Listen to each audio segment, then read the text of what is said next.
So, Ted, as July ends, Jim Duggan and Magnum TA pull off a victory and take away your Mid-South tag team titles, but that is not enough for our old pal Hacksaw. He also declares in the first week of August that he intends to run you out of Mid-South wrestling as well. As we will soon discuss, you are going to be leaving Mid-South to head over to Georgia and Japan.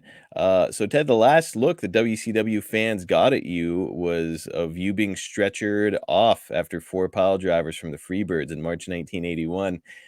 You had been enjoying some really incredible success here in Mid-South, though, during this run. Now you're looking to return to Georgia, and I know that last time you were in Georgia, it was you had actually struggled a little bit financially to the point where you had told me that JYD had given you a little financial aid, and on your way back into Mid-South. So, like, after experiencing this great success, you're like a red hot heel here in Mid-South.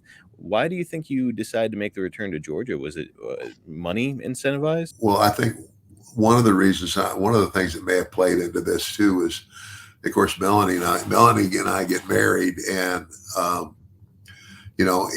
in Georgia, I was home every night. Mm.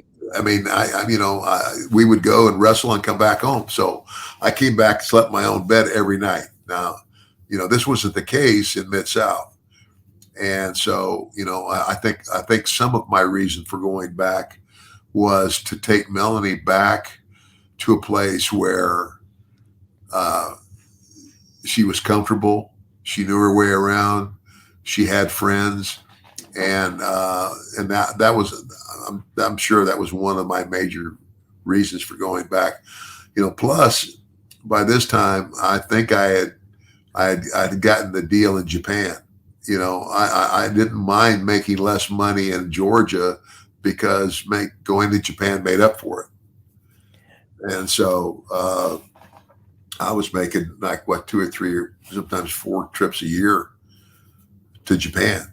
And so when we went back to Atlanta, by this time Melanie's dad had retired, and they went back to Mississippi where her mother was raised. Her mother was raised in Crystal Springs, Mississippi, which is about 40 miles south of Jackson. And so, we went back, and instead of getting an apartment, we lived in the home Melanie basically grew up in. Her father was an executive with Sears. He went all over the country building Sears buildings. And he was like the guy in charge of all this stuff. But anyway, that's why we went back to Atlanta. But me going to Japan and then coming back and having more time that way, that helped a lot.